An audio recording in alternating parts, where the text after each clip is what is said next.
ACB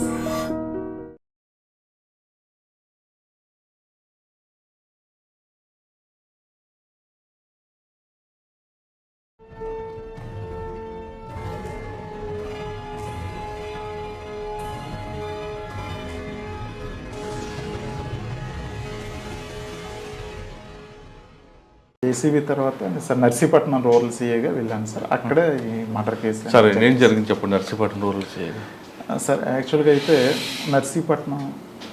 నర్సీపట్నంలో first ఏంటంటే sir, నేను charge తీసుకుని జనవరి 26th ఛార్జ్ తీసుకున్నాను సార్. జనవరి 26th ఛార్జ్ తీసుకున్నాక నేను వెళ్ళిన 4వ రోజుకి ఫిబ్రవరి 5వ రోజు సార్, ఫిబ్రవరి 1st నాకు రిపోర్ట్ వచ్చింది సార్. అంటే మాకూరపల్లి మెర్సి రామకృష్ణ అని ఎస్ఐ మంచిగా ఉంటాడు సార్. ఆ కుర్రోడు ఫోన్ చేసి, సార్ ఇక్కడ ఒక మర్డర్లా ఉంది, ఊరికి ఒక 500 మీటర్ల దూరంలో ఒక అతను చంపేసి ఉంది సార్, రండి సార్ అంటే నేను మా ఏఎస్పీ గారు, అప్పుడు ఎడిషనల్ ఎస్పీ గారు సార్, ఎడిషనల్ ఎస్పీ గారు మేము అక్కడికి వెళ్ళాం సార్. సీన్లోకి వెళ్ళి చూసాం సార్. చూస్తే అతను అనమాట మేల్ సార్. అతను అదే గ్రామానికి చెందిన వాలంటీర్ నడింపల్లి హరినాథ్ అని చెప్పేసి వాళ్ళ అమ్మగారు పోల్చారు. అతని తల మీద ఏంటంటే సుమారు ఒక 4 దెబ్బలు చాలా గట్టిగా కొట్టున్నాయి. తల మీద మాత్రమే కొట్టున్నాయి. చూసాము, తల మీదే కొట్టున్నాయి. అంటే ఏదో గ్రజ్జి మీద కొట్టాడేమో ఎవడో, అంటే అనుకోకుండా ఏదైనా రప్చర్ జరిగితే యాక్చువల్గా చెయ్యి మీద కాలు మీద ఎక్కడ పడితే అక్కడ కొడతారు. ఓన్లీ తల మీద కొట్టాడంటే ఏదో ప్లాన్డ్గా కొట్టాడు అని అనుకున్నాం. అట్ ది సేమ్ టైం ఏంటంటే అదే సీన్లో అతని లోవర్ ఏదైతే ఉందో అది సగం తీసి, కొండం కూడా సగం తిప్పిన కొండము, సగం కాల్చిన చుట్ట, జట్టు, తర్వాత ఒక మాసిపోయిన ఒక జాకెట్, గాజులు, ఇరిగిపోయిన ప్లాస్టిక్ గాజులు అన్నీ పడేసి ఉన్నాయి సార్. అయితే మేము ఏమనుకున్నామంటే జనరల్గా సీన్ చూసాక ఎవరికైనా ఏమనిపిస్తుంది అంటే ఇతను ఏదో ఎవరితోనో సెక్సువల్ కోర్స్కి వెళ్ళి ఉంటాడు, దానికి ఎవరో చూసి ఉంటారు, లేదా వాళ్ళు ఎవరో వచ్చి చంపేసి ఉంటారేమో అని చెప్పి మన ఆ కోణంలో పూర్తిగా ఇన్వెస్టిగేషన్ వెళ్ళాం సార్. ఆ ఇన్వెస్టిగేషన్ వెళ్తూ లాస్ట్ కాలర్ని పిలిచి ఎగ్జామిన్ చేశాం సార్. లాస్ట్ కాలర్లో కూడా మాకు ఫ్రూట్ఫుల్ ఇన్ఫర్మేషన్ రాలేదు. తర్వాత అతని యొక్క సిడిఆర్స్ అన్నీ మేము అన్నీ వెరిఫై చేసి సుమారు ఒక 4-5 మందిని అంటే 4-5 పాయింట్ ఆఫ్ వ్యూలో అనమాట వెరిఫై చేసి సుమారు మా ఎస్పీ సార్ మురళీకృష్ణ సార్ అన్నట్టు ఒక 7 టీంని ఇచ్చారు సార్. ఒక్కొక్క టీం అన్నట్టు ఒక్కొక్క విషయాన్ని అనమాట వెరిఫై చేస్తే, అంటే ఒకరు అనమాట అతని యొక్క ఇల్లీగల్ కాంట్రాక్ట్స్ గురించి వెరిఫై చేస్తే, ఇంకొకరు అనమాట అతని యొక్క సిడిఆర్స్ వెరిఫై చేస్తే, ఇంకొకరు అనమాట అతను ఐపీడిఆర్ అని వాట్సాప్ కాల్స్ ఉంటుంది అది వెరిఫై చేసేవాళ్ళు. ఇంకో టీం అనమాట ఇన్ఫర్మేషన్ కోసం మొత్తం తిరిగేవాళ్ళు, ఎక్కడ వచ్చిన ఇన్ఫర్మేషన్ కన్నట్టు వాళ్ళు ఎగ్జిక్యూట్ చేసేవారు సార్. అలాగే 7-8 టీంలు తిరిగి సుమారు ఒక 4 రోజుల వరకు మేము అదే పనిలో ఉన్నాం సార్. కాకపోతే ఆ ఊర్లో ఆల్మోస్ట్ అందరికి 100-150 మందికి ఎగ్జామిన్ చేస్తాం, కానీ ఎక్కడ మాకు ఎటువంటి క్లూ దొరకలేదు సార్. తర్వాత అది అట్ ది సేమ్ టైం ఏంటంటే మళ్ళీ మాకు అదే పోలీస్ స్టేషన్ లిమిట్స్లోనే జడ్గంగవరం విలేజ్ దగ్గర, జడ్గంగవరం విలేజ్ అవుట్స్కట్స్లో ఇంకో మర్డర్ జరిగింది సార్. అది May 1st జరిగింది. ఇది February 1st, అది May 1st జరిగింది సార్. మళ్ళీ వేసవికాలం తర్వాత అనమాట 3 months అయింది. అప్పటికి ఇంకో మర్డర్ జరిగింది. సేమ్, అంటే తల మీద కొట్టుంది, ఫుల్గా తల మీద కొట్టుంది, ప్యాంట్ కొంచెం ఇప్పుంది అంతే. అక్కడ మాసిపోయిన జాకెట్ కూడా ఒకటి దొరికింది. అయితే మేము అనుకున్నాం ఏంటంటే ఫస్ట్ ఆఫ్ ఆల్ ఆ మర్డర్ ఈ మర్డర్ ఒకటే చేశాడని అనుకుంటూ, కానీ ఎవరైనా సుపారీ గ్యాంగు ఎందుకో చేసి ఉంటారేమో, కానీ వీళ్ళకి చంపాల్సిన అవసరం ఏంటి అనే కోణంలో కూడా మేము ఇక్కడ డిసీజ్డ్ అన్నట్టు అదే గ్రామానికి చెందిన రుత్తల శివప్రసాద్ అని, అతను కూడా 23 years కుర్రోడు. ఆయన వాలంటీర్? అతను వాలంటీర్ కాదు సార్, అతను లారస్ కంపెనీలో పనిచేస్తూ ఉంటాడు. కుర్రాడు ఇతను వాలంటీర్ సార్, ఇతను కుర్రాడే. అయితే ఏం జరిగిందని మనం చూస్తే యాక్చువల్గా ఈ కేసులో ఏ విధంగా అయితే వీళ్ళ ఫ్రెండ్స్ అందరినీ తీసుకొచ్చామో ఆ కేసులో కూడా ఫస్ట్ కేసులో చేసిన మిస్టేక్స్ ఈ కేసులో మేము కొన్ని చేసుకోలేదు సార్. అంటే అందరినీ పిలిచి అనమాట అందరినీ ఇంట్రగేషన్ చేయడం, ఇన్వెస్టిగేట్ చేయడం మొదలుపెట్టాం సార్. అయితే ఎంతసేపు మనకి ఏ క్లూ దొరకలేదు సార్. అంటే మాకు తెలియదు. పోనీ వాళ్ళ ఫ్రెండ్స్ అందరికి తీసుకొచ్చాం, వాళ్ళ కాల్ డేటా తెచ్చాం, ఈ డిసీజ్డ్ కాల్ డేటా తీసుకొచ్చాం, అన్నీ తీసుకొచ్చినా సార్ ఎక్కడ మాకు, అంటే ఎస్పీ సార్ అక్కడ నుంచి సపోర్ట్ ఇచ్చి మాకు ఐటీ కోర్ టీము ఒక ఎస్ఐని పంపించి మాకు అంత సపోర్ట్ ఇస్తున్నప్పటికీ మాకు ఎక్కడ క్లూ దొరకట్లేదు సార్. అయితే మా ఎస్ఐ గారు ఊర్లోకి వెళ్తే ఒక చిన్న ఇన్ఫర్మేషన్ వచ్చింది సార్. అది చిన్న ఇన్ఫర్మేషన్ ఏంటంటే ఆ చనిపోయిన అతనికి ఊర్లో ఇంకో ఇద్దరు అనమాట. ఆ ముందు రోజు చనిపోయిన ముందు రోజు 1,50,000 ఒక అతను, 50,000 ఒక అతను అప్పు ఇచ్చారనే విషయం తెలిసింది సార్. వాళ్ళని కూడా తీసుకొచ్చాం. వాళ్ళు కూడా ఈ డిసీజ్ యొక్క ఫ్రెండ్సే సార్. వాళ్ళు ఏంటంటే ఎందుకు బాబు మీరు అప్పు ఇచ్చారంటే ఫస్ట్ ఆఫ్ ఆల్ వాళ్ళు ఏంటంటే సార్ అది అడిగాడు, మాకు 1-2 నెలల నుంచి అడుగుతున్నాడు, అడిగితే మేము ఇచ్చాం తప్ప మాకు ఇంకేం తెలియస్తారంటే మరి ఆ డబ్బులు ఏం చేస్తారంటే ఎందుకో తెలియస్తారంటే ఎందుకో తెలియకుండా మీరు ఎందుకు ఇస్తారా బాబు అని వాళ్ళు మనం త్వరగా ఇంటర్గేట్ చేస్తే వాళ్ళు ఏం చెప్పారంటే లాస్ట్లో ఒక చిన్న క్లూ ఏం చెప్పారంటే సార్ ఏదో వ్యాపారం చేస్తాడు సార్ వాడు, వ్యాపారానికని అడిగాడు సార్, నీకు 2 రోజులు ఇచ్చేస్తాను అన్నాడు సార్, ఆ వ్యాపారం ఏంటో తెలియదు, 2 రోజులు తిరిగి ఇచ్చే వ్యాపారం ఏంటో మాకు అస్సలు తెలియదు సార్ అని వాళ్ళు చెప్తే మరి వాడికి ఇంకా ఎవరెవరు ఫ్రెండ్స్ ఉన్నారని మనం పర్టికులర్గా వాళ్ళని అడిగాం సార్. ఆ ఇద్దరు ఫ్రెండ్స్ని కూడా ఆ ఇద్దరు ఫ్రెండ్స్ కూడా ఏం చెప్పారంటే సార్ ఇది యాక్చువల్గా వాళ్ళ ఫ్రెండ్స్ ఎవరో తెలియదు కానీ వ్యాపారం మాత్రం ఇక్కడ కొత్తపాలెం అని ఒక విలేజ్ ఉంది సార్, ఆ విలేజ్లో ఒక కుర్రాడు ఉన్నాడు, వాడితో చేస్తున్నాడేమో అని నా అనుమానం సార్. ఎందుకంటే ఒకరోజు వాడితో మాట్లాడాలి, కొత్తపాలెంలో మాట్లాడాలి అన్నాడు, నా ఫోన్ ఇచ్చి మాట్లాడుకోరని ఆ డిసీజ్డ్కి చెప్పాను. చెప్తే ఆ డిసీజ్డ్ ఏమన్నాడంటే ఒరే ఫోన్లో మాట్లాడకూడదు, ఏదైనా వెళ్ళి అక్కడికి వెళ్ళి మాట్లాడాలి, నీ బండి మీద నాకు డ్రాప్ చేయి అన్నాడు. అదేంట్రా డ్రాప్ చేయడం, ఫోన్లో మాట్లాడితే సరిపోదు కదంటే ఫోన్లో మాట్లాడకూడదు, అది అంతే నీకు తెలీదు, నాకు డ్రాప్ చేయని చెప్పి దగ్గరుండి నాకు డ్రాప్ చేయమంటే నేను కొత్తపాలెం ఆ విలేజ్ వెళ్ళి నేనే ఆ ఇంటి వరకు డ్రాప్ చేసి వచ్చాను. నేను వస్తానంటే వద్దనేసాడు సార్. వెళ్ళిపోమంటే నేను రిటర్న్ అయిపోయాను సార్. బహుశా అతనితో చేసి ఉండొచ్చేమో సార్, ఇల్లీగల్ ఏదో బిజినెస్ అంటున్నారని మనవాడు చెప్పాడు సార్. చెప్తే ఎస్ఐ గారు నేను టీము ముందు ఆ కొత్తపాలెం విలేజ్ వెళ్ళాను సార్. మేము కాన్ఫిడెన్షియల్గా ఆ ఇల్లు ఎక్కడ ఉందో చూసుకున్నాం, ఆ ఇంట్లో ఎవరెవరు ఉంటున్నారు ఏంటి, దానికి అక్కడ ఉన్న వాళ్ళు ఏం చేస్తుంటారని మేము వెరిఫై చేసుకున్నాం సార్. అప్పుడు తెలిసింది ఏంటంటే ఆ ఇంట్లో పెచ్చేటి ఉపేంద్ర అని ఒక అతను కుర్రాడు ఉంటున్నాడు, బ్యాచులర్ ఉంటున్నాడు. అతను ఏంటంటే లారస్ కంపెనీలో అతను కూడా పనిచేస్తున్నాడు. అతను ఇప్పుడు ప్రస్తుతానికి డ్యూటీకి వెళ్ళాడని చెప్పారు సార్. అయితే మనం అతని ఫోన్ నెంబర్ కూడా తీసుకుని ఇమీడియట్గా అనమాట ఎస్పీ సార్కి చెప్పి CDR పెట్టాను సార్. CDR పెడితే అతను ఫోన్ అన్నట్టు ప్రస్తుతానికి స్విచ్ ఆఫ్ వచ్చింది, టవర్ లొకేషన్ కూడా స్విచ్ ఆఫ్ వచ్చింది. అయితే ఈలోపు ఏంటంటే లారస్ కంపెనీలో పనిచేస్తానని తెలిసి లారస్ కంపెనీలో మనం ఏంటంటే సూపర్వైజర్ ఒక అతను, మేము ఎవరైతే చనిపోయిన ఫ్రెండ్స్ని తెచ్చామో ఆ తెచ్చిన ఒక అతను లారస్ కంపెనీలో సూపర్వైజర్ కూడా ఉన్నాడు. అతను పోల్చాడు సార్. సార్ ఆ లారస్ కంపెనీలో పనిచేసి కొత్తపాలెంలో ఉన్న విలేజ్లో ఉన్న అబ్బాయి పేరు అయితే ఉపేంద్ర సార్, ఇతను కూడా నాకు కొత్తపాలెం నుంచి మా బస్సే ఎక్కి లారస్ కంపెనీకి రోజు వస్తుంటాడు.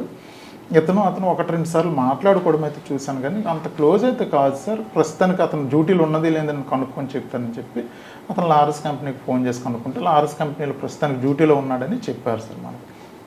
వెంటనే ఎస్ఐ గారు అని టీంని పంపిస్తే ఎస్ఐ గారి టీము అతను అనమాట డ్యూటీ మధ్యలోనే అక్కడ సెక్యూరిటీ గార్డ్స్ని అడిగి తీసుకొచ్చాం సార్. తీసుకొస్తూ మనం ఏంటంటే అతను మీద మనకు డౌట్ ఎక్కడ వచ్చిందంటే సార్ యాక్చువల్గా ఏదో ఇల్లీగల్ బిజినెస్, సీక్రెట్ బిజినెస్ చేస్తున్నాడు, దానికి ఈ డిసీజ్డ్కి లింక్ ఉంది.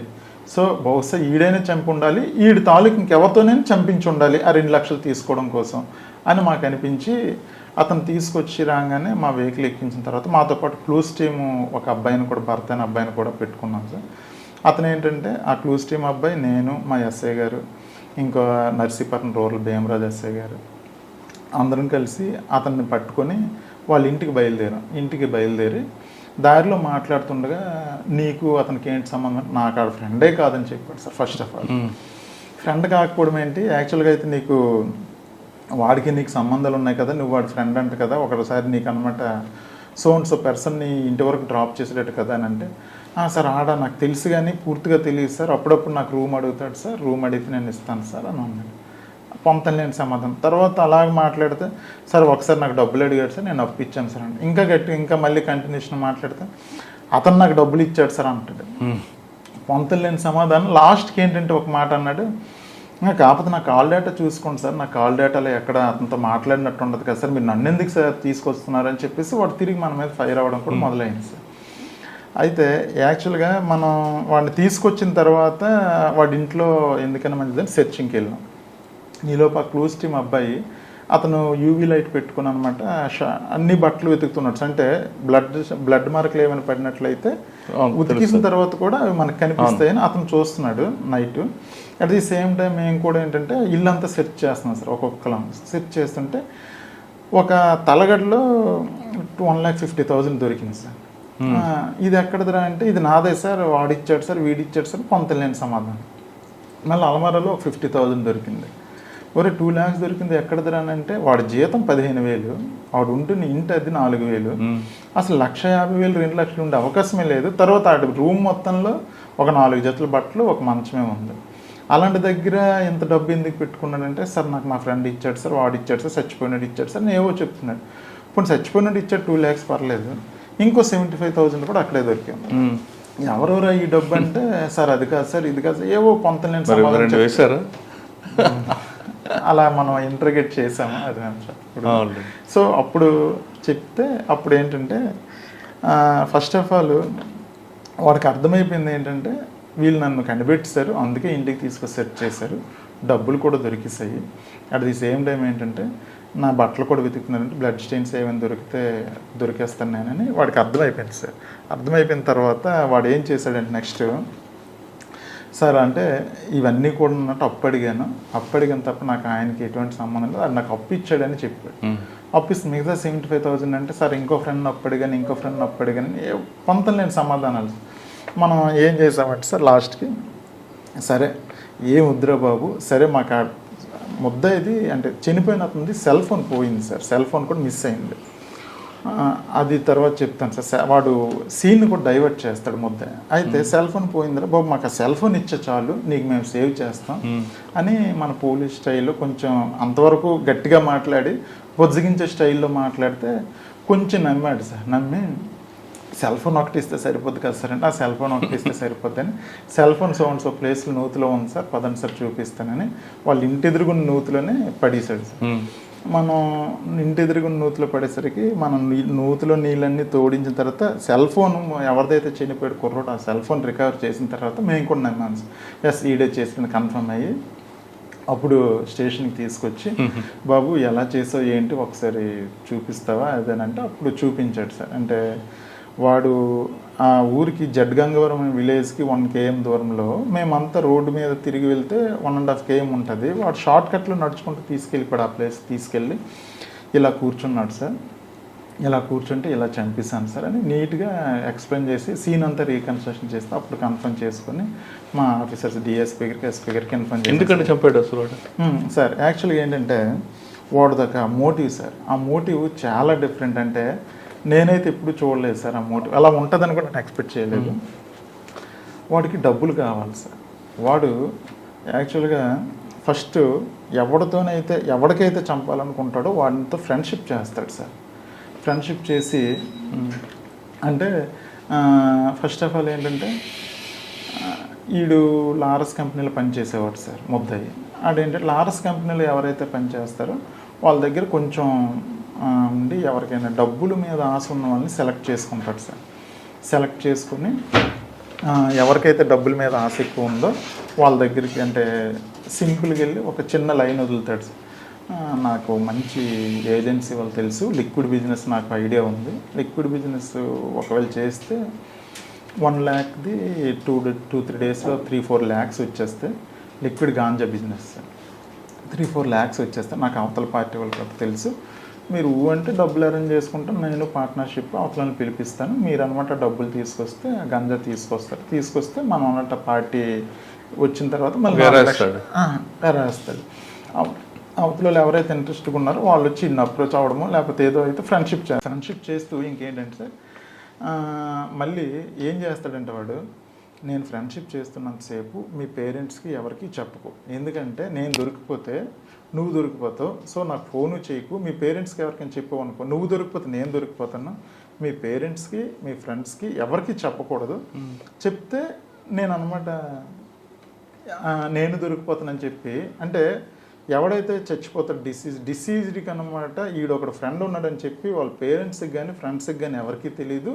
అట్ ది సేమ్ టైం ఏంటంటే ఫోన్ కాల్ డేటాలో కూడా ఎక్కడ వాడికి ఫోన్ కూడా మనకి ఎక్కడ కనెక్ట్ అవుతుంది. చాలా తెలివిగా ప్లాన్గా వాడితో చాలా అద్భుతమైన ఫ్రెండ్షిప్ చేస్తాడు సార్. ఫ్రెండ్షిప్ చేసి ఒక ఫైన్ డే ఏంటంటే డబ్బులు అరేంజ్ చేసుకోమంటాడు. డబ్బులు అరేంజ్ చేసుకున్న రోజు డబ్బులు అరేంజ్ చేసుకున్న ఒక 4 రోజుల ముందే ఏ ఊరైతే వాడిది ఉంటుందో ఆ ఊర్లోనే ఎక్కడైతే లోన్లీ ప్లేస్ ఉంటుందో ఆ లోన్లీ ప్లేస్కి డిసీజన్నే తీసుకెళ్ళమని చెప్తాడు సార్. ఎందుకు ఇక్కడైతే గాంజా వాళ్ళు వస్తారు, సీక్రెట్గా ఉండాలి, మూడో కంటికి తెలియకూడదు, అది మీ ఊరు దగ్గరలో పెట్టుకుంటేనే బెటర్ అని అంటాడు సార్. ఆలూరు దగ్గరలోనే పెట్టుకుంటారు. ఆలూరు దగ్గరలోనే డిసీజ్డే అమాయకంగా చూపిస్తాడు, ఈ ప్లేస్ అయితే గాంజా బిజినెస్ అయితే ఎవరు రారు అని. ఆ ప్లేస్ చూపించిన తర్వాత ఒక కర్ర కూడా తీసుకొని రమ్మంటాడు సార్. ఎందుకంటే ఆ లిక్విడ్ గాంజా తెచ్చిన వెంటనే అది భూమిలో పాతి పెట్టాలి. పాతి పెట్టాక రెండో రోజుకి అందులో గ్యాస్ ప్రొడ్యూస్ అవుద్ది. ప్రొడ్యూస్ అయిన తర్వాత దాన్ని మనం అమ్మితే 2 3 రేటుకి వెళ్తుంది, రేపే వచ్చేస్తారు పార్టీ అని చెప్పి. ఆ డిసీజ్లు ఏంటంటే వీడు చెప్పే మాటలు ఎక్కువ నమ్ముతారు సార్, అంత బాగా నమ్మిస్తాడు. ఫ్రెండ్షిప్ కూడా చాలా బాగా చేస్తాడు. చేశాక అంటే చంపేసిన ఒక 3-4 రోజుల ముందు ప్లేస్ చూసుకుంటారు, కర్ర ఏర్పాటు డిసీజ్డే చేసుకుంటాడు ఒక విధంగా. ఆడే కర్ర తెచ్చుకుంటాడు, ఆడే తెచ్చుకుంటాడు సార్ ఒక విధంగా. అవన్నీ తెచ్చుకున్న తర్వాత సార్ ఒక రోజు అనమాట, డబ్బులు వచ్చిన రోజు అనమాట, డబ్బులు రేపు వచ్చేస్తానంటే వాడు కలిసి ఇద్దరు కలిసి సీన్లోకి వెళ్తారు. వెళ్ళిన తర్వాత ఒక లోన్లీ ప్లేస్లో ఆ ఊరు దగ్గరలోనే ఎందుకు సెలెక్ట్ చేసుకుంటుంటే అక్కడ ఊర్లో చచ్చిపోతే ఊరోళ్ళ మీదకి వెళ్ళిపోతే తప్ప బయట మీద ఎవరికి దృష్టి రాదని, అంత దారుణమైన ఆలోచన సార్ ముద్దాయిది. అయితే ఏంటంటే అక్కడికి వెళ్ళి అక్కడ అనమాట ముద్దాయి అనమాట కర్ర తీసుకొని ఇక్కడ ఈ ప్లేస్లో దాబాలని ప్లేస్ సెలెక్ట్ చేసి ఎవరు ర్యాంట్ అయిన చూసి వాడు అలా కూర్చొని ఏదో ఫోను ఏదో మాట్లాడుతుంటే వెనక నుంచి గట్టి కొట్టేస్తాడు. కంటిన్యూషన్గా చచ్చిపోయినంత వరకు తల మీద కొట్టేస్తాడు సార్ అదే కర్రతో తల మీద కొట్టేసి చంపేస్తాడు సార్. చంపేసిన తర్వాత ఆ జేబులో ఉన్న డబ్బులు పట్టుకొని వెళ్ళిపోతాడు సార్. ఆ విధంగా చేస్తాడు. సరే అండి, జేబులో డబ్బులు తీసుకెళ్తారు, అంతవరకు బాగానే ఉంది. మరి ప్యాంట్ ఎప్పుడు ఎందుకు పిన్నిసి కంఠం పెట్టడం? Exactly sir. అయితే ఏంటంటే వాడు మొత్తాన్ని సీన్ని రీకన్స్ట్రక్షన్ చేస్తాడు సార్. చేసి మన కేసు మొత్తం డైవర్ట్ చేస్తాడు సార్. ఎంత దారుణంగా డైవర్ట్ చేస్తాడంటే ఇప్పుడు జడ్ గంగవరం కేసులో కూడా చనిపోయిన అతని సెల్ ఫోన్ తీసుకొని ఇతనికి ఎప్పుడో ఒక అతని మీద కోపం ఉంటే అతనికి మిస్డ్ కాల్ ఇచ్చాడు సార్. అతను ఏంటంటే తెలియక 2-3 టైమ్స్ కాల్ చేసి ఎత్తాడు, మాట్లాడలేదు. మాట్లాడకుండా అనమాట ఫోన్ స్విచ్ ఆఫ్ చేసాడు. అంటే ఎత్తి ఒక 1 minute 2 minutes ఉండి ఫోన్ స్విచ్ ఆఫ్ చేసాడు. చేసి ఆ ఫోన్ తీసుకొచ్చి వాళ్ళ ఇంటి ఎదురుగున్న నూతిలో పడేశాడు. మనం ఆ చనిపోయిన అతను CDR తీసిన వెంటనే లాస్ట్ కాల్ రావడంటే వాడిని పట్టుకొని వస్తాం. వాడినే పట్టుకొని వస్తే అసలు చనిపోయినాడు ఎవడో తెలియదు అంటాడు వాడు. నీకు తెలియకపోతే లాస్ట్ కాల్ ఎందుకు చేస్తే నీకేంటి సంబంధం అంటాం మేము. టోటల్గా ఏంటంటే అసలు మొత్తం డైవర్ట్ చేసేస్తాడు. At the same time first కేసులో కూడా వీడు వాలంటీరు రెండో రోజు అనమాట పెన్షన్ డబ్బులు పంచాలి. పెన్షన్ డబ్బులు వచ్చాయి సార్. ఆ వచ్చిన పెన్షన్ డబ్బుల్ని ఏంటంటే వాడు వచ్చిన పెన్షన్ డబ్బుల్ని పంచడం కోసమని పంచాయతీ సెక్రటరీ దగ్గర ఆ రోజు తీసుకొని ఆ డబ్బులు పట్టుకుని వెళ్ళిపోయాడు వాలంటీరు.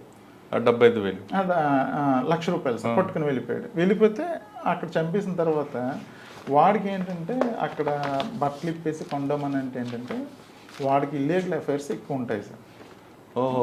సో ఆ ఇల్లీగల్ ఎవరో చంపేశారని చెప్పి మనం అనుకోవడం కోసం డైవర్ట్ చేయడం కోసం ఒకటి కొండం, గాజులు, తర్వాత ఏంటంటే సగం కాల్చిన చుట్ట, మాసిపోయిన ఒక జాకెట్ అన్ని పడేస్తాడు సార్. దానికి అందరూ ఏమనుకుంటారంటే వీడికి ఎవరితోనో ఇల్లీగల్ ఉంది, సో అందువల్ల ఎవరో వచ్చి చంపిస్తారు అనుకుని మనం అంతా ఆ కోణంలోనే పూర్తిగా డైవర్ట్ అయిపోతారు సార్. కేసు అంతా డైవర్ట్ చేసేస్తాడు సార్. అంటే ఈ తెలివితేటలన్నీ ఏంటంటే ఫస్ట్ 2 మర్డర్ కేసులు వడ్డాదిమాటలు ఉండేటప్పుడు చేసినప్పుడు కూడా అలాగే డైవర్ట్ చేసి 2 కేసులు మీకు డిటెక్ట్ అయ్యి ఇంకా 3 ఎలా బయటకు వచ్చాయి సార్? యాక్చువల్గా ఫస్ట్ కేసు ఎప్పుడైతే మనకి ఆడు చెప్పిన తర్వాత మన స్టేషన్కి తీసుకొచ్చి ఎస్పీ సార్కి చెప్పాను సార్ ఇలాగని. సార్ వీడికి వడ్డాదిమాడుగులో కూడా కేసు ఉందంట సార్, కేసులు ఉన్నాయంటే ఒక వడ్డాదిమాడుగుల ఎస్ఐతో కూడా మాట్లాడమని చెప్పారు సార్. చెప్తే వడ్డాదిమాడుగుల ఎస్ఐతో మాట్లాడాను సార్. మాట్లాడుతూ వడ్డాదిమాడుగుల ఎస్ఐ గారు దామోదర్ నాయుడు అని ఉన్నారు. ఆయన ఏం చెప్పారంటే, సార్ అతనైతే మాత్రం అతనితో ఎంఓ ఉంది, ఏదైనా సీన్ని రీకన్స్ట్రక్షన్ చేసి రీక్రియేట్ చేస్తాడు, టోటల్గా డైవర్ట్ చేసేస్తాడు. మా 2 మర్డర్ కేసులు కూడా 21లో జరిగాయి, 2021లో. ఆ రెండింటిలోనైతే డైరెక్ట్ కండోమ్ పెట్టాడు ఒక దాంట్లో అన్నట్టు మల్లెపూలు పెట్టాడు. టోటల్ మనం డైవర్ట్ అయిపోయాము. కానీ చివరికి అనమాట మనకి డిటెక్ట్ అయింది. కానీ ఎక్కువ డబ్బులు కూడా చంపడు, 50,000 1,00,000 రూపాయలకే చంపేస్తాడని చెప్పాడు సార్. చెప్తే మన ఫస్ట్ మర్డర్ కేసులో కండోమ్ పెట్టాడు, గాజులు పెట్టాడు, జాకెట్ పెట్టాడు, ఇవన్నీ పెట్టేసరికి మళ్ళీ వచ్చి మన ఇతను అడిగితే ఫస్ట్ ఇతను ఒప్పుకోలేదు సార్. అయితే ఫస్ట్ మర్డర్ కేసులో చనిపోయిన అతని యొక్క తల్లి వాడు కలిసి ఇంట్లోకి వెళ్ళి లాస్ట్ అనమాట వీళ్ళిద్దరే బయటకు వచ్చారు సార్. మన కంప్లైంట్లో కూడా ఫస్ట్ డిసీజ్డ్ వాళ్ళ అమ్మ అనమాట ఏం చెప్పిందంటే, ఎవడో ఫ్రెండ్ వచ్చాడు, ఆ ఫ్రెండ్ వచ్చి మా అబ్బాయిని బయటకు తీసుకెళ్ళాడని చెప్పింది తప్ప ఫలానా వ్యక్తి అని చెప్పలేదు. పలానా వ్యక్తి అని ఆవిడకి తెలియదు, ఆవిడ ఓల్డ్ సార్, ఆవిడ చెప్పలేకపోయింది. కాకపోతే ఈయన చూసి ఆవిడని పిలిపించాను. ఈవిడిని చూపిస్తే నాయన ఈడే బాబు, వీడే మా కొడుకుని లాస్ట్ చివరిసరిగా తీసుకెళ్ళిందని ఆవిడ ఒప్పుకుంది. వాడికి అనమాట తిట్టింది, తిట్టి గట్టిగా అడిగేసరికి నేను కదా అంటే ఆ ముసలావిడ బయటికి తీసి ఇప్పుడు చెప్పురా, పెద్ద ఆవిడ పోల్చింది కదా, ఇప్పుడైనా చెప్పరా, నువ్వే కదా తీసుకెళ్ళి ఆ రోజు. నేనే చేశాను సార్, ఇలా చేశాను సార్, ఇలా చేశాను చెప్పాడు. అది కూడా ఎలా చేసావు చేసి చూపించడానికి సీన్ రీకన్స్ట్రక్షన్ చేయమంటే సీన్ రీకన్స్ట్రక్షన్ చాలా నీట్గా చేశాడు, చాలా షార్ట్ కట్లు వెళ్దాం. తర్వాత వాడు ఎక్కడికైనా వెళ్ళేటప్పుడు ఏంటంటే ఫోను అక్కడ వరకు మాట్లాడతాడు, అక్కడ స్విచ్ ఆఫ్ చేసేస్తాడు, చేసి అక్కడికి వెళ్ళి మటర్ చేసి డబ్బులు తీసుకొచ్చేసి మళ్ళీ స్విచ్ ఆన్ చేసుకుంటాడు.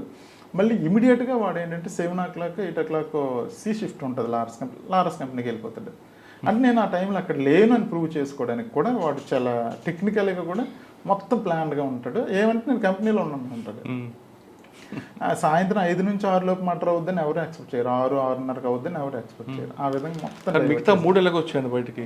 ఆ 2 అయ్యాయి కదా సార్. అయితే దాని నెక్స్ట్ ఏంటంటే సార్ మునగపాకది కూడా సేమ్ అటువంటి మటర్ సార్. ఆ చనిపోయిన అతను కూడా లారస్ కంపెనీలో పనిచేస్తూ ఉంటాడు.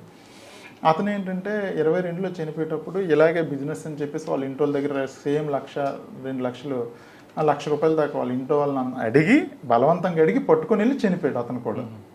అతనికి తల మీద సేమ్ దెబ్బలు.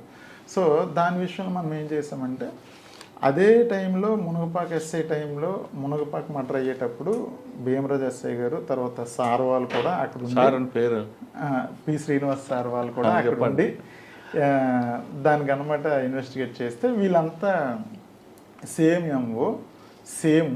సో ఒకసారి దాని గురించి కూడా అడగండి అంటే దాని గురించి కూడా అడిగితే మేము అప్పుడు ముందు ఎక్కడ ఉండేవాడు అంటే అనకాపల్లి ఉండేవాడిని, ఎక్కడ చేసేవాడంటే లారస్ కంపెనీలో చేసామంటే మరి నీకు అక్కడ తెలిసినట్టు తెలుసు సార్ ఫ్రెండ్ అంటే మరి వాడికి నీకు సంబంధం ఏంటంటే కొంచెం గట్టిగా అడిగితే వాడు ఏంటంటే సేమ్ ఎంఓరా అంత తెలిసిపోయింది, అంత సీసీ కెమెరాలు అన్నీ క్లియర్గా కనిపిస్తున్నాయని మనం కొంచెం గట్టిగా మాట్లాడితే అప్పుడు అది కూడా కన్ఫ్యూజ్ చేసి ఒప్పుకున్నాడు సార్. ఆ విధంగా 3 మటర్లు ఒప్పుకున్నాడు సార్. 3-5 అండి? 3 మటర్లు సార్. ముందు 2 మటర్లు చేస్తాడు సార్. సో ఎందుకు చేస్తున్నాడండి ఈ విధంగా? వీడు యాక్చువల్గా సైకోవా? సైకో కాదు సార్, చాలా తెలివైనడు, డబ్బు పిచ్చి సార్. వాడు అంటే ₹1,00,000 ఉంటే ఎవరినైనా చంపేస్తాడు సార్. ఈ డబ్బులు తీసుకుని ఏం చేసేవాడు? ఈ డబ్బులు తీసుకుని జల్సా చేసుకోవడమే సార్. సార్ తర్వాత ఇంకోటి ఏంటంటే ఫస్ట్ 2 మర్డర్ కేసులు జైలుకి వెళ్ళాడు సార్. అప్పుడు ఆడికి బెయిల్ మీద రావడానికి ఖర్చు అయింది, లాయర్ ఖర్చులని, అదేవిధంగా మిగతా ఖర్చులు కూడా అయ్యాయి సార్. తర్వాత ఆ ఊర్లో వాళ్ళు కూడా వెలివేస్తారు సార్. వాళ్ళు ఉంటే ఊర్లో వాళ్ళకే ముందు చంపినప్పుడు కూడా ఇద్దరికి ఫ్రెండ్స్ ఊర్లో వాళ్ళకే చంపిస్తాడు. అందువల్ల ఏంటంటే బయట ఏదైనా అంటే రూమ్ తీసుకుని ఉండడానికి వాటికి ఆ ఖర్చులకి ఫ్యామిలీ లేదు ఆవిడకి, పేరెంట్స్ కానీ ఉన్నారు సార్, తల్లిదండ్రులు ఉన్నారు. బట్ ఏంటంటే వాళ్ళు కూడా ఏంటంటే వీడు ఊర్లోకి వస్తే ఎవరైనా చంపేస్తున్నాడని ఆడది వడ్డాది మోడగుల మండలం జంపిన విలేజ్ సార్. పెళ్లి కాలేదు సార్. వాడు ఎక్కడున్నాడు? ప్రస్తుతానికి జైల్లో ఉన్నాడు సార్. సార్ ఆయన మళ్ళీ బయటకు వచ్చి మళ్ళీ నేరం చేయకుండా ఏం చేశారు మరి? సార్ దానికి మేము ఏం చేసామంటే సార్ మా ఆఫీసర్స్ కూడా దానికి ఇమీడియట్గా ఛార్జ్షీట్ ఫైల్ చేసండి, వాడు బయటకు వస్తే ఇబ్బంది అవుతుంది కాబట్టి ఛార్జ్షీట్ ఫైల్ చేసి వాడు జైల్లో ఉంటుండగానే ట్రయల్ కండక్ట్ చేసి కన్విక్షన్ పెడితే వాడు డైరెక్ట్గా కన్విక్షన్ అవుతాడు. అయిన వల్ల ఏంటంటే మళ్ళీ బయటకు వచ్చే అవకాశాలు తక్కువ ఉంటాయని మొన్న డీజీ సార్ కూడా ఏబిసిడి అవార్డు ఇచ్చినప్పుడు అదే ఇన్స్ట్రక్షన్స్ ఇచ్చారు, ఇమీడియట్గా ఛార్జ్షీట్ ఫైల్ చేయండి అంటే. ఆల్రెడీ ఫైల్ చేస్తున్నారు సార్, నేను వచ్చేసాను, అక్కడ మా సక్సెసర్ వచ్చి ఫైల్ చేస్తున్నారు సార్. ఇక్కడ క్లూ లేని మర్డర్ నేను బ్రేక్ చేశారా? క్లూ లేని మర్డరు అక్కడంటే మాకు ఐడి పార్టీ వాళ్ళు ఉండేవాళ్ళు, కానీ పొదిల్లో చేశాను సార్. నేను పొదిలి సిఐగా ఉన్నా 2014 12 to 14 చేశాను. పొదిల్లో ఉన్నప్పుడు ఒక లేడీని, చీమకుర్తి లేడీని ఒక రేప్ అండ్ మర్డర్ చేసి ఒక పొలంలో పడేసి వెళ్ళిపోయారు. అయితే ఆమెను చూసిన తర్వాత నాకు మనిషిని చూడగానే మేము 95 బ్యాచ్ కదా సార్, మాకు అప్ప బాగా నేర్పింది సార్. వాస్తవంగా మా 95 బ్యాచ్ని మీరు ఎవరు చూసినా 95% నా రిజంబ్లెన్సెస్ కనపడతాయి. మా బ్యాచ్లో ఎవరో 5% ఉంటారేమో. మా దగ్గర అన్నీ ఆ క్వాలిటీసే. మేము చూడగానే ఇది ఇక్కడ మర్డర్ చేశారు, ఇక్కడ తీసుకెళ్ళి పడేశారు అనేది నేను చూసిన తర్వాత ఫస్ట్ 25 రోజులు క్లూ లేదు. రెండో రోజు వచ్చేటప్పటికి సార్ సాయంత్రానికి మాకు ముందు బాడీ ట్రేస్ అయింది. ఎనీ కేసు బాడీ ట్రేస్ అయితే సగం ట్రేస్ అయినట్టే. అతను చనిపోయిన ఆమె నా పేరు నారాయణమ్మ అనుకుంటా పేరు, అతని పేరు నారాయణ, నాకు సరిగ్గా గుర్తులేదు. అతను ఒక మాట చెప్పాడు, సార్ మా అక్కయ్య చేసి ఉంటుంది సార్ ఈ మర్డరు అని. వాళ్ళు కూడా వచ్చున్నారు ఆ రోజుకి. వాళ్ళ అక్క దగ్గర నుంచే ఆవిడ బయలుదేరింది, మర్డర్ అయింది. ఇది మా అక్కే చేసినట్టు సార్. మీ రేప్ అండ్ మర్డర్ కదా? Rape and murder. మాకు అసలు అర్థం కాల. ఆయన ఒక మాట చెప్పాడు నాకు. సీన్లో ఒక చిన్న కాగితం ముక్క దొరికింది సార్. ఆ కాగితం ముక్క మీద ఫోన్ నెంబర్ ఉంది. నేను ఆ కాగితం ముక్క కూడా సీజ్ చేశాను. మా వాళ్ళందరూ ఉండి అదేదో గాలి కొట్టుకొచ్చి ఉంటుంది సార్ అని చెప్పాను. అంటే లేదు సీన్లో ప్రతిదీ మనకు అవసరమే అని చెప్పేసి తీసుకున్నాం. ఆ ఫోన్ నెంబర్ చూస్తే కాజీపేట వచ్చింది. ఇక్కడ కడప కాజీపేటలో వాళ్ళని ఎమ్మటే సిడిఆర్స్ తెప్పిస్తే వాళ్ళ లొకేషన్ ఇక్కడే ఉంది. సో వాళ్ళు కాదు, రూల్ అవుట్. ఇక మాకు క్లూ లేదు. వాడేమో 24 గంటలు మక్కే చేసింది సార్ అంటున్నాడు. నేను ఎలా ఫిక్సప్ చేయాలి? వాళ్ళు డైలీ వస్తున్నారు, మాతో మాట్లాడుతున్నారు. ఇక నేను సెల్ టవర్స్ తీసి, సెల్ టవర్స్ లొకేషన్స్ మొత్తం తీసి, ఆమె ఎక్కడి నుంచి వచ్చిందో అక్కడ వరకు తీసి, అప్పట్లో సెల్ నాలెడ్జ్ తక్కువే సార్. మేము కొద్దిగా నాకు తక్కువే, బట్ నేను పక్కనున్న వాళ్ళ హెల్ప్ తీసుకొని దాన్ని తీసి దాదాపు 70,000 ఫోన్లకి చేసి ఉంటాను సార్. ఫోన్లు అంటే ఒక టీంని పెట్టి మీరు పలానా రోజు ఇటు వచ్చారంటే నేనే ఒకరితో మాట్లాడా. వాడు కాజీపేట అన్నాడు. మీది ఎక్కడంటే కాజీపేట అంటే మీరేమన్నా ఇటు వచ్చారంటే లేదు సార్, నేను కొండకు పోయేవాడిని సార్ అన్నాడు. అని పెట్టేసి ఈ సెల్ టవర్లోంచి తీసిన తర్వాత మెయిన్ ఎవరు ఆ రూట్లో ఎవరు వచ్చారని చూస్తే వాళ్ళలో ఒకటి కాజీపేట వచ్చింది. ఇక కాజీపేట లింక్ ఉందని చెప్పేసి మేము వెళ్ళాం. వెళ్ళి అసలు ఆ ఫోన్ వాడిని ఏదైతే ఫస్ట్ ఫోన్ ఉందో ఆ ఫోన్ వాడి దగ్గరికి వెళ్ళాం. వాడుండి ఇది పలానా వాడుకి ఇచ్చాను సార్ నేను అన్నాడు. ఏంది సార్ అంటే వాడి కోసం వచ్చారంటే నాకు చెప్పండి సార్ ఏందో అన్నాడు. ఏం లేదు ఈ విధంగా మా దగ్గర జరిగిందంటే, సార్ మర్డర్ సంగతి నాకు తెలియదు కానీ సుమోలో అయితే వచ్చిన మాట కరెక్ట్ సార్ అన్నాడు. సుమోలో అయితే వచ్చిన మాట కరెక్ట్ అన్నాడు. ఇక వెళ్ళాం, వాడిని పట్టుకున్నాం. నాకు అసలు తెలియదు అంటాడు. మొత్తం చెప్తే క్లియర్గా అడ్మిట్ అయ్యారు. వాళ్ళ అక్క కూతురు, వాళ్ళ కొడుకు. ఈ అక్క కూతురు ఫోన్ చేసి వీళ్ళని ట్రాప్ చేసి కాజీపేట వాళ్ళని, తను ఏదో ఎస్ఐగా ఫోన్లో ట్రాప్ చేసి, వాడు ఎస్ఐ అనుకోనే వచ్చాడు. సుమోలో బయలుదేరి వచ్చి ఆవిడ్ని అప్పటికే మత్తుమందు కలిపిన డ్రింక్ తాపిచ్చి తీసుకొని వచ్చి 4 లిమిట్స్లోకి వచ్చి చంపేటప్పుడు 4 పట్టుకుంటారు, వీడు రేప్ చేస్తాడు. ఇలా జరిగింది. అది ఎందుకండి ఆమె ఎందుకు చేసింది? యాక్చువల్గా ఈమె ఎవరైతే చెల్లెలు ఉందో చెల్లెలు ఆమె భర్తని ఇల్లీగల్ కాంట్రాక్ట్తో పెట్టుకుంది. ఎవరు చెల్లెలు? ఇప్పుడు చచ్చిపోయిన ఆవిడకి ఈ అక్క భర్తకి, అంటే ఆమె చెల్లెలే ఈమె భర్తకి ఇల్లీగల్ కాంట్రాక్ట్ ఉంది చనిపోయిన ఆమెతో. అతను ఈమె కోసం చీమకుర్తి వెళ్తూ చీమకుర్తిలో దారిలో యాక్సిడెంట్ అయి చచ్చిపోతాడు. వాళ్ళ ఫ్యామిలీ వీధిని పడింది. అతను కొద్దిగా మంచి పాలిష్డ్గా బతికినోడు పొలిటికల్గా. అతను చనిపోవడంతో వీళ్ళు ఆ కూతురికి కొడుక్కి ఏం వల్లే చనిపోయాడు అనేది పడి మెత్తగా మంచితంగా చనిపోయిన 4 రోజులకి జరిగింది. ఆ కూతురు ఎందుకు మరి తీసుకుందంటే ఎస్ఐగా ఎందుకు యాక్ట్ చేసింది? ఈమె చంపలేదు, ట్రాప్ చేసింది సెక్చువల్గా. అంటే మనం అనకూడదు ఆమెని, సెక్చువల్గా ట్రాప్ చేసింది వాడిని. ఈ కాజీపేట వాడిని. ఏదో ఒక ఫోన్ నెంబర్స్ వాళ్ళ ఎవరెవరియో నెంబర్లు దొరికినప్పుడు ఒక నెంబర్ ఆమెకు దొరికింది. ఇక రెగ్యులర్ కాంటాక్ట్ చేస్తూ అతనితోటి, నువ్వురా నేను నీకు ఫస్ట్ మర్డర్ అని తెలియదు అతనికి, రా ఒకసారి మనం కలుద్దామని చెప్పి పిలిచి, నువ్వు 4 తీసుకొచ్చుకో, కొద్దిగా నాకు డబ్బులు ఇవ్వాలి, ఆ డబ్బులు వసూలు చేయాలి కొద్దిగా అని చెప్పేసేసి అని పిలిపిస్తుంది. పిలిపించిన తర్వాత వాళ్ళకి మందు దాపి ఒక 25,000 రూపాయలు డబ్బులు ఇచ్చి చంపిస్తుంది. ఇది case life conviction. Super. Life conviction కోర్టులో. కాజీపేటానికి అక్కడికి వచ్చే వరకు మర్డర్ చేస్తాం తెలియదు, అక్కడికి వచ్చినప్పుడు తెలియదు. కానీ అక్కడికి వచ్చిన తర్వాత 25,000 ఇచ్చి చంపేమని చెబితే చంపేశారు ప్లస్ రేప్ చేసేసాడు. చంపిద్దరు రేప్ చేశారు. వాళ్ళు పట్టుకుంటారు, ఈడి పనిలో ఈడుంటాడు, వాళ్ళ పనిలో ఒక పక్క ఆమెమో చున్నీ పట్టుకుంటాడు. ఆవిడ పక్కా ఉంది. ఆవిడికి లైఫ్, అతనికి లైఫ్, అతనితో పాటు వచ్చిన ఇద్దరికి లైఫ్. సూపర్. అది భలే కేసు. ఆ కేసులో నాకు మనస్తృప్తి ఏంటంటే డిటెక్షన్ కాదు, ఆ సూమో డ్రైవర్ని అప్పుడు రఘురామరెడ్డి ఎస్పీ గారు, మా కొల్లి రఘురామరెడ్డి గారు, ఆ డ్రైవర్ని కూడా పెట్టమంటారు సార్. నేనుండి లేదు సార్ అతనికి తెలియదు, అతని వాయిస్ రికార్డు కూడా ఉంది. ఏదో డబ్బులు వసూలు చేసుకోవడానికి వాళ్ళని తీసుకొచ్చి దించిపోయి నీ బాడుగు నీకు ఇస్తానంటే వచ్చాడు. అతను దీనిలో విట్నెస్ సార్, ప్రైమ్ విట్నెస్. అతను బండి ఆడపెట్టి వాళ్ళు పోయి లోపల పోయి చంపుతారు అని ఆయనతో పోట్లాడా. ఆయన ఎట్టి పరిస్థితుల్లో పెట్టాల్సిందే అంటాడు. నేను ఒకరోజు పర్సనల్గా వెళ్ళి ఎవరికైనా ఇచ్చేయండి సార్ ఈ కేసు, నేను పెట్టలేను సార్ అతను అని చెప్పి అడిగాను. ఎందుకంటే నాకు కూడా బాధేస్తుంది, అన్యాయంగా మర్డర్ కేసు, ఏదో చిన్న పెట్టి కేసు అన్నా కూడా తప్పే. కానీ ఎందుకు డ్రైవర్ మీద అంటే డ్రైవర్ ఆయనకేం లేదు, వాడు కూడా ఇన్వాల్వ్ అయ్యాడు. కాజీపేట నుంచి వచ్చాడు కదా, వాడు ఎందుకు అంటే మేము ఏదైనా చెబితే ఆఫీసర్స్ ఒక సెకండ్ యాంగిల్లో కూడా చూస్తారు. ఏమన్నా వీడేమన్నా, నేను అది కూడా చెప్పాను సార్, నేను దాని ఓన్లు కాదు సార్, మీరు కావాలంటే ఇంకెవరికన్నా ఇచ్చుకోండి సార్ అంటే లేదు లేదు ఇంత ఎందుకు అంటే లేదు సార్ అతను అన్యాయం చేయడం నాకు ఇష్టం లేదు సార్ అంటే సరే. చివరికి అతని ఎవిడెన్స్ నా ఎవిడెన్స్ మీద వాళ్ళకి లైఫ్ పడింది. అంటే సాటిస్ఫాక్షన్ అది. ఈ డిటెక్షన్ చేయకపోయినా పర్లేదు కానీ ఒకరిని అన్యాయంగా మనం పంపించలేకపోయి వాడి వల్ల మనం కేసు కూడా సక్సెస్ అయింది. సక్సెస్ రేటు మర్డర్ కేసులో రావడం బాగా అరుదు సార్. నాకు దాదాపు 7-8 కేసుల్లో కన్విక్షన్లు వచ్చినాయి సార్. 2 సంవత్సరాల్లో బద్వేల్లో ఫస్ట్ ఛాలెంజ్ వచ్చింది, మీ మెచ్యూర్మెంట్ ఏముందండి? దాంట్లో నేను ట్రైనింగ్ ఉన్నప్పుడే ఒకతను జీప్ డ్రైవర్ అమీర్ బాషా అనే అతను ఉండే. అతను ఏదో వాళ్ళ భార్య ఇల్లీగల్ అఫేర్లో ఉందని ఒక అనుమానం ఆయనకి. అది సిద్ధోటం రోడ్డు తెల్లగంగ రోడ్లో ఉంటుంది వాళ్ళ హౌసు.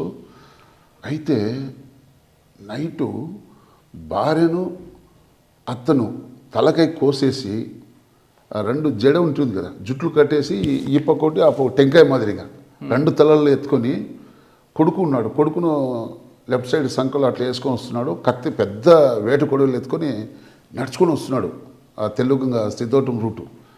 జనాలు తండోపతండో వస్తున్నారు. బాబు ఏడలేదా? బాబు ఏడుస్తున్నాడా? బాబు చచ్చిపోయినాడు. ఆయన పట్టుకోవడంలో బిగించడంతోనే కొడుకు కూడా చనిపోయినాడు. అయ్యో, అతనికి పట్టుకోవాలంటే ఎవరికి ధైర్యం లేదు. అప్పుడు నేను ట్రైనింగ్ చేస్తే కాబట్టి చెప్తే నేను అదొక తలకాయ అంటే మొండెమంతా ఆడే ఉంది, సీన్లో ఉంది, ఇంట్లోనే ఉంది. 2 తలకాయలు కోసుకొని జుట్టు కట్టేసి ఈ పక్క ఆ పక్క టెంకాయల మాదిరిగా వేసుకొని భుజం పైన వేసుకొని కొడుకుని గట్టిగా పరుచుకోవడంతో ఆ టెన్షన్లో అట్లే బిగించడంతో కొడుకు కూడా చనిపోయినాడు. ఒక చేతిలో పెద్ద వేటు కొడవలు ఉంది. వస్తే మాకు చెప్పిరి ఈ విధంగా వస్తున్నానంటే నేను బద్వేల్ ఫార్వర్డ్ జంక్షన్లో పోయి నేను ఒకతను బికారి అని కానిస్టేబుల్ ఉండే, ఆయన కూడా మంచి హైట్ గీటు బాగా, ఇద్దరం పోయి గట్టికి పట్టుకున్నాం. పట్టుకొచ్చి లోపల వేస్తే ఆ కేసు చాలా చక్కగా ఇన్వెస్టిగేషన్ చేయించినాం. మా గురువు వనూర్ సాబ్ సార్ ఇప్పుడు రిటైర్డ్ అడిషనల్ ఎస్పీగా ఉన్నారు. తర్వాత ఆ కేసు లైఫ్ పడింది, ఆయనకి లైఫ్ పడింది. చాలా సెన్సిటివ్ కేసు. అప్పుడు ఆ రోజుల్లో అయితే ఒక 4-5 వేల మంది జనాలు చూసేకి వచ్చినారు అతని చుట్టూ. అంటే ఒక జాతర జరిగినట్లు అనుకో. ఎందుకు ఆవిడని చంపడం ఎందుకండి? ఏదో అనుమానం, భార్య పైన అనుమానంతో భార్య చంపాలి. అత్త కూడా ఆమెకు సపోర్ట్ చేస్తా ఉందని, అత్త కూడా ఆమెకు సపోర్ట్ చేస్తా ఉందని. చంపేస్తానని తెలుసా ఆడికి? కొడుకుని పట్టుకొని వచ్చినాడు, ఎత్తుకొని వచ్చినాడు. వచ్చేయడంలోనే ఆ టెన్షన్లో బిగిచ్చేసినాడు. అవును, ఆడ చనిపోయడం తెలుసా ఆడికి? ఏం మాట్లాడాడు, బాగా టెన్షన్. అది ఏదో పెద్ద సినిమాలో సీన్ మాదిరి ఉంటుంది. లాకప్లో వేసేస్తే అతనికి సౌండ్ బుసు కొట్టడం తప్ప మాటలు లేవైంది. అంటే అంత బిగించుకొని మా పోలీస్ స్టేషన్ లాకప్ 2 పట్టుకొని అట్లా బిగించుకొని అరుస్తున్నాడు గట్టి కేకలు. అయితే 24 అవర్స్లో అరెస్ట్ చూపిలు కదా మనకి, ఇమ్మీడియట్గా దొరికినాడు కాబట్టి ముద్దాయి. అప్పుడు బ్రహ్మయ్య అని ఒక విఆర్ఓ గారు ఉండే, అతనితో కంప్లైంట్ తీసుకొని ఇన్వెస్టిగేషన్ చేసి ఆ కేసు కన్విక్షన్ అయింది, లైఫ్ పడింది అతనికి. ఓకే, అది ట్రైనింగ్ ఉన్నప్పుడే? ట్రైనింగ్ ఉన్నప్పుడే, అది ఫస్ట్ మొదటి case. I dreams this police diaries is something very, very valuable towards that. I must really appreciate Murali, your insights. I dreams founder and CEO Chinna Vasudev Reddy Gartoni, Muralidhar crime stories చాలా famous అయిపోయినా. Gautam Sawan garu and Sanjay Good. Well done. I congratulate him for doing so well, and I congratulate him his boss also. So well.